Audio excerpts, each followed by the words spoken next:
Allí sobre el escenario, Arroyo hablaba hace instantes, Pablo Moyano, justamente de un tema que usted mencionaba. Hablaba de una situación que se daba con los fleteros y un paralelismo con los camioneros que hablan del incremento en gasoil, de lo que sucede con los peajes, bueno, y allí la puja paritaria.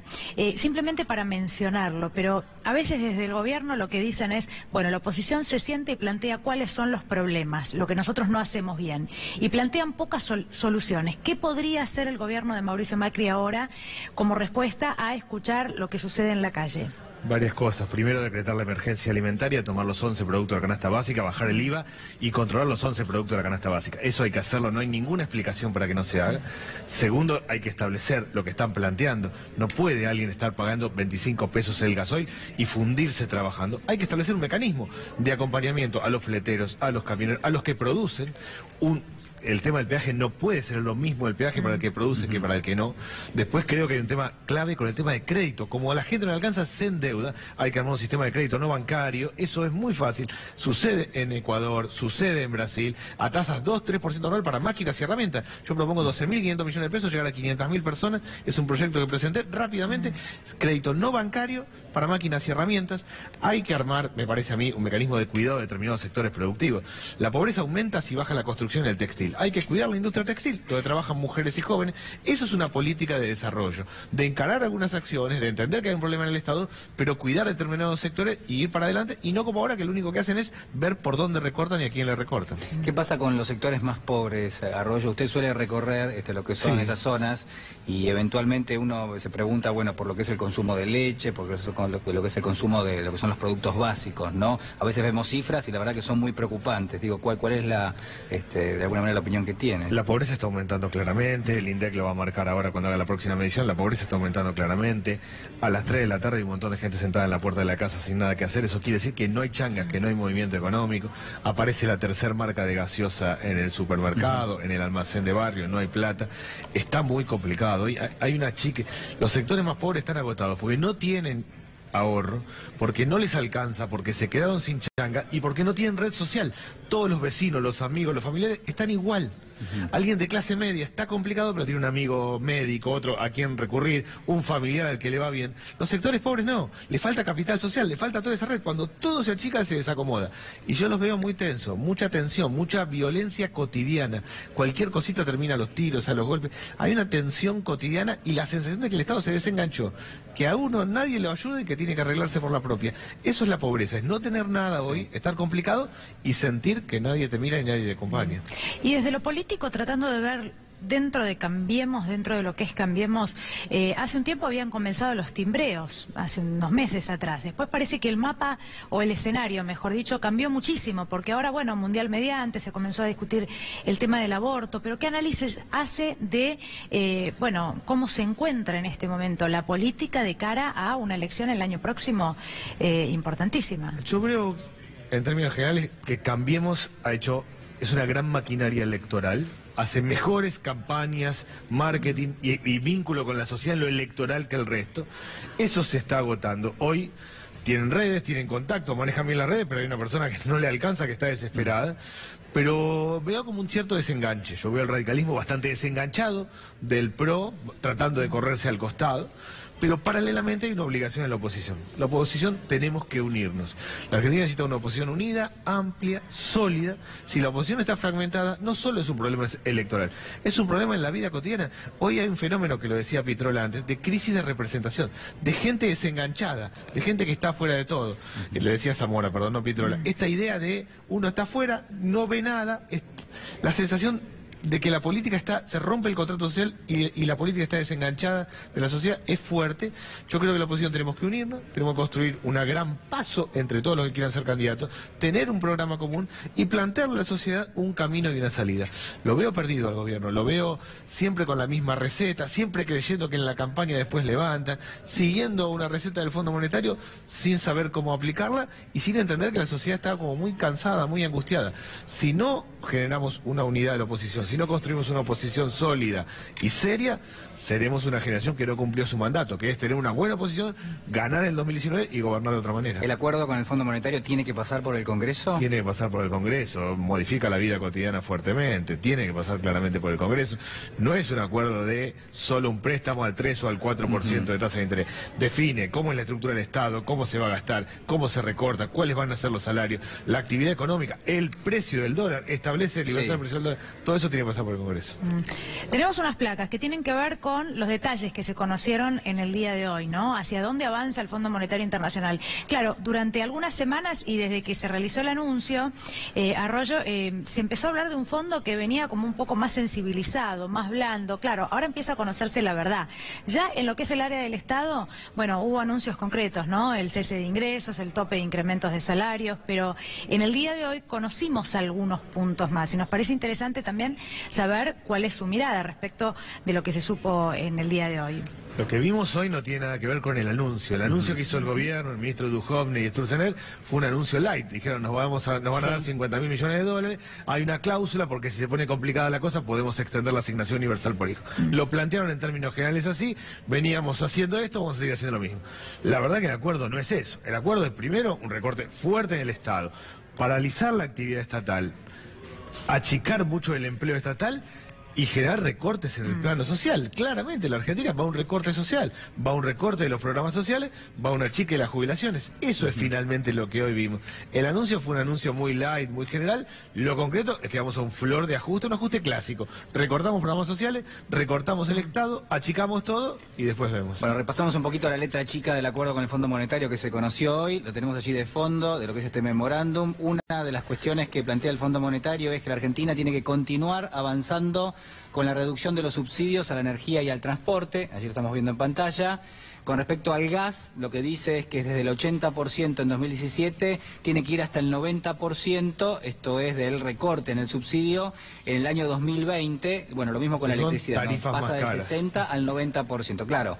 La resultante de esto claramente es que quienes van a tener que pagar de alguna manera esta proporción que disminuye, ¿no? De lo que es el subsidio que tiene el Estado. ¿Hay margen para pagar las tarifas más caras hoy? Está bien, estamos hablando de hasta 2020, ¿no? Lo que está planteando básicamente es el recorte de los subsidios, que es que la tarifa venga más cara. Ya aumentó 1.600% el gas, ya hasta acá aumentó 500% la electricidad, y la verdad que está exhausta la sociedad. No hay margen para que venga una boleta. Yo cada vez que voy a un lugar, recorro un lugar, sale la gente con la boleta a mostrar, mirá lo que me vino, fíjate lo que tenía antes y lo que me vino ahora, y lo contrasta contra el ingreso. Yo no veo margen. Y planteamos además que esto no contempla, porque esto es un mandato del Fondo Monetario, pero no contempla que igual hay que ajustar en función de lo que es la evolución del tipo de cambio, ¿no? Hay un ajuste adicional que no está contemplado aquí, pero que restringe mucho más todavía lo que es el margen de acción para aquellos que no pueden pagarlo, ¿no? Que me parece a mí que el gran pecado de la política económica es dolarizar los combustibles y dolarizar las tarifas. Eso hace que paguemos la nafta a lo que sea y que las tarifas permanentemente suban. Eso lo que va a hacer es que cada vez la gente pague más de tarifa, tenga costos fijos más altos, le alcance menos la plata y se endeude. El circuito de ir complicando a más costo cotidiano, más dificultad. Y esto lo que va a hacer es eso. Bueno, respecto del empleo público, lo mencionábamos recién, estos son los detalles, lo que se conoció ya en el día de hoy, yendo a lo concreto, las consecuencias que traerá este acuerdo con el fondo para los argentinos. Racionalizar el empleo público, no renovar cargos en puestos no prioritarios. Bueno, esto es gente que se quedará sin empleo, ¿no? Porque más allá de que se explique de esta manera, tiene que ver con eso. Y es recortar seguramente muchos contratos. Mucho del empleo público es contratación de distintos tipos. Está claro que es eso lo que van a recortar. Sí, que probablemente no pueda ser absorbido por el empleo privado, además, ¿no? Congelar las contrataciones por 2 años, bueno, más de lo mismo, y rebajar el gasto en personal de 3,2% del PBI en 2017 a 2,7%. Claro, son números, ¿no? 2,5 es muchísimo, en realidad es muchísimo. Está claro que el sector privado no va a absorber trabajadores, que no va a haber crecimiento económico, con lo cual la persona que sale del Estado, ¿qué va a hacer? Han abierto la provincia de Buenos Aires el tema del retiro voluntario.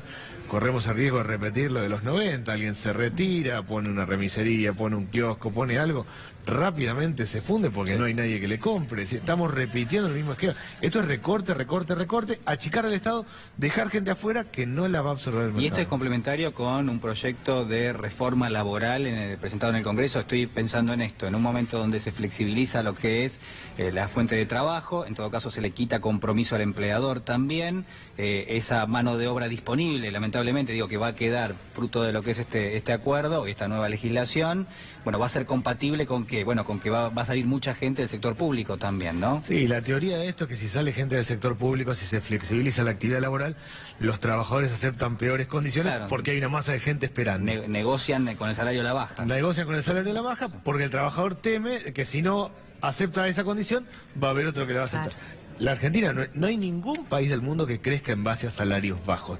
Lo que está haciendo es recortando, flexibilizar, teniendo un esquema de temor. Es decir, ojo, puedo perder el empleo, acepto cualquier cosa. Eso fue la década del 90.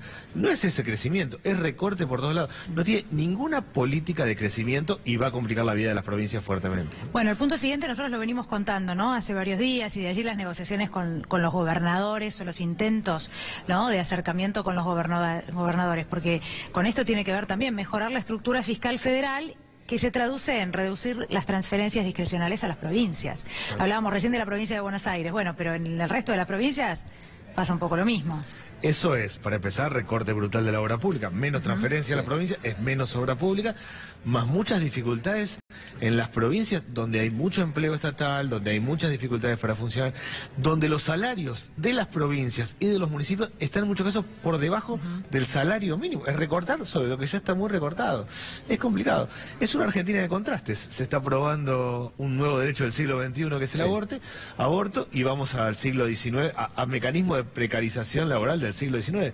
Es una Argentina de contrastes fuertes. Sí, me quedo pensando en esto, ¿no? Se ha hablado muy poco del gasto que va a generar, obviamente, digo, eventualmente si se termina sancionando, lo que es la despenalización del aborto. Es decir, el Estado va a tener que garantizar justamente eso. Y al mismo tiempo, digo, el gobierno compatibiliza eso, o tendría que estar pensando en compatibilizar eso con un recorte draconiano que le está prometiendo al Fondo Monetario Internacional. Es decir, que el recorte va a ser superior incluso, porque empieza a ejercer la sociedad presión para que se cumpla un derecho, en este caso para que se cumpla una ley. Al mismo tiempo el gobierno va a tener que salir a respaldar lo que le ha prometido al Fondo Monetario. Claramente, si la ley efectivamente, ¿no?, se aprueba, va a tener que tratarse en todos los hospitales y centros de salud. Así es. Solo en la provincia de Buenos Aires tiene 80 hospitales y 1.700 centros de atención primaria de salud. Eso implica varias cosas. Vamos una puja, a una cosa de sábana corta y una tensión social. Pero la diferencia con la década del 90 es que esta sociedad sabe que eso termina mal, no está dispuesta a avanzar y está dispuesta a enfrentarlo, a protestar, a movilizarse. Vamos a un flor de conflicto social, ¿no? Sí. Bueno, otra de las medidas que pide el Fondo Monetario es racionalizar lo que es el gasto impositivo a las ganancias corporativas. Todo un eufemismo para decir hay que bajarle los impuestos al sector corporativo, a las empresas, ¿no? Exacto. Lo cual tiene sentido cuando está pensando en una pyme, en un comerciante, en un profesional, que hay que bajar los impuestos. Hay una carga impositiva alta ahí. Pero el fondo no está pensando en ese mundo ni en el mercado interno, está pensando finalmente en las corporaciones financieras, en los grandes sectores económicos, de vuelta un mecanismo de concentración. Esto aumenta la pobreza, aumenta la desocupación y aumenta la desigualdad. Ahora es muy sesgado, ¿no?, lo que estamos viendo, repasando. Es muy sesgado, y lo que genera es mucha gente con la nieta contra el vidrio. Y eso es violencia y conflicto social. Es lo mismo que ha pasado. Digo, si alguien tenía alguna esperanza de que hubiera un fondo distinto, esto lo contradice claramente. Bueno, esto lo veníamos hablando, ¿no? Posponer lo que es la obra pública no esencial, por ejemplo, y rebajar un 15% en términos reales durante 2018, bueno, reducir el gasto en compra de bienes y servicios. Lo veníamos charlando, pero pensaba recién cuando lo escuchaba hablar de las pymes, por ejemplo, ¿no? Y nosotros entrevistamos todo el tiempo, vamos a donde están estas pymes para ver cómo viven, cómo les dan los números, ¿no?, cuánto pagan de tarifas, y la mayoría reclama porque hay una caída de consumo, porque no venden y en realidad porque las tarifas no las pueden pagar. Por otro lado, hay ministros, y esto es algo reciente, que dicen, no, en realidad el tarifazo no afecta a las pymes. Entonces ahí es donde uno se pregunta, bueno, ¿qué es lo que pasa? Evidentemente con una respuesta así significa que no va a haber solución, porque ni siquiera se está escuchando el reclamo de esos dueños de pymes que dicen que efectivamente es de una manera contraria. Es que el gobierno se autoengaña creyendo que como no baja el consumo de energía, las tarifas se pueden seguir pagando y pueden seguir subiendo, y se autoengaña creyendo que esto no afecta a las pymes. Las está complicando. Hay un número significativo de pymes que están cerrando. Solo en La Matanza se perdieron 40.000 empleos en lo que va en este periodo. Está muy complicada. El gobierno no lo está viendo. Para una pyme, la baja de consumo, la suba de costos, los tarifazos, todo junto a la vez, ¿Cómo hace? ¿Cómo le cierran los números? ¿De qué manera puede seguir sosteniéndose? Esto de que la gente se funde trabajando, para mí, es como un concepto fuerte. Está poniendo en marcha, está trabajando, está llevando adelante su negocio, su comercio, su lugar, y se está fundiendo porque no le entra gente, porque vende poco y tiene costos fijos altos. Y lo que le está planteando el gobierno es, vamos a seguir complicándotela, porque va a subir el dólar, porque van a subir los servicios, porque te van a venir tarifas más altas. Vemos el próximo punto, dice reducir transferencias asociadas con el déficit operativo de lo que son empresas públicas, desde su nivel actual de 0,1% de lo que es el Producto Bruto, hasta casi cero. Lo voy a poner en español, ¿les parece en castellano? Esto significa, si vos sos una sociedad anónima y tenés participación del Estado, es decir, sos una sociedad pública o semipública, por ejemplo, Aerolíneas Argentinas, y tenés un déficit y el Estado generalmente te pone plata para que la empresa cierre los números, te la va a dejar de poner, la plata, y por ende lo que se supone es que la empresa va a tener que arreglarse sola. ¿Cómo? Haciendo reducción de personal probablemente, ¿no? Sí, y no teniendo una mirada estratégica. Alguien puede decir, bueno, Aerolíneas es estratégico, determinados sectores son estratégicos, son centrales, viene todo el debate de Transener. Lo que está diciendo esto es recorte, olvídense de lo estratégico, ¿para dónde van?